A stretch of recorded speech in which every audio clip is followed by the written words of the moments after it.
ಆತ್ಮೀಯ ವಿದ್ಯಾರ್ಥಿಗಳೇ, ಶುಭೋದಯ. ನಾನು ನಿಮ್ಮ ಕನ್ನಡ ಮಾಸ್ಟರ್ ಮಂಜುನಾಥಾಚಾರಿ.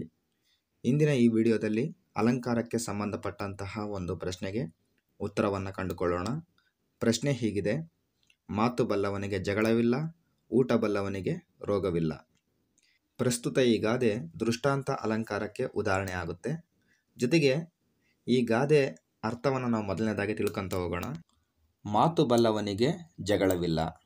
ಮಾನವನು ಮಾತನಾಡುವ ಮತ್ತು ಆಲೋಚನಾ ಶಕ್ತಿಯಿಂದಲೇ ಇತರ ಪ್ರಾಣಿಗಳಿಗಿಂತ ಭಿನ್ನವಾಗಿದ್ದಾನೆ.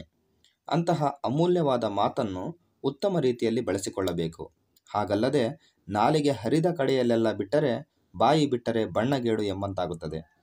ಬಸವಣ್ಣನವರು ಹೇಳಿರುವಂತೆ ನುಡಿದರೆ ಮುತ್ತಿನ ಹಾರದಂತಿರಬೇಕು, ನುಡಿದರೆ ಮಾಣಿಕ್ಯದ ದೀಪ್ತಿಯಂತಿರಬೇಕು, ನುಡಿದರೆ ಸ್ಫಟಿಕದ ಶಲಾಕೆಯಂತಿರಬೇಕು.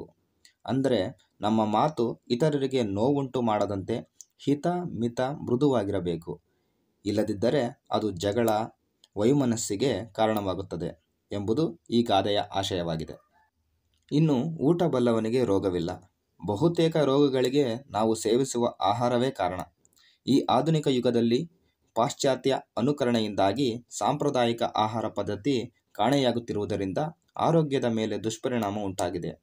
ಹಿತ ಮಿತ ಶುಚಿಯಾದ ಆಹಾರ ಸದಾ ಆರೋಗ್ಯದಾಯಕ. ಯಾರು ಇದನ್ನು ಅರಿತಿರುತ್ತಾರೋ ಅವರಿಗೆ ರೋಗವಿರುವುದಿಲ್ಲ ಎಂಬುದು ಈ ಗಾದೆಯ ಆಶಯವಾಗಿದೆ.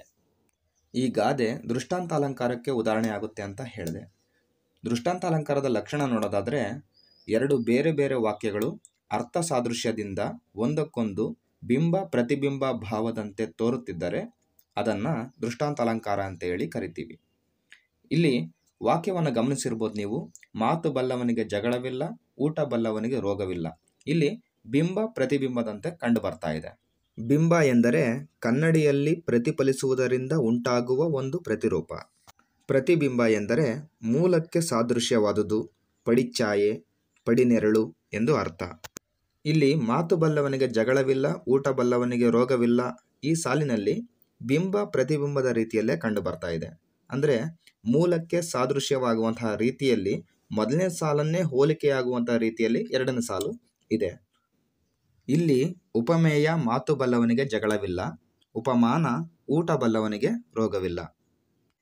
ಈ ಅಲಂಕಾರವನ್ನು ಸಮನ್ವಯಗೊಳಿಸೋದಾದರೆ ಇಲ್ಲಿ ಉಪಮೇಯವಾದ ಮಾತು ಬಲ್ಲವನಿಗೆ ಜಗಳವಿಲ್ಲ ಹಾಗೂ ಉಪಮಾನವಾದ ಊಟ ಬಲ್ಲವನಿಗೆ ರೋಗವಿಲ್ಲ ಎರಡೂ ವಾಕ್ಯಗಳು ಬಿಂಬ ಪ್ರತಿಬಿಂಬದಂತೆ ಇರುವುದರಿಂದ ಇದು ದೃಷ್ಟಾಂತ ಅಲಂಕಾರ.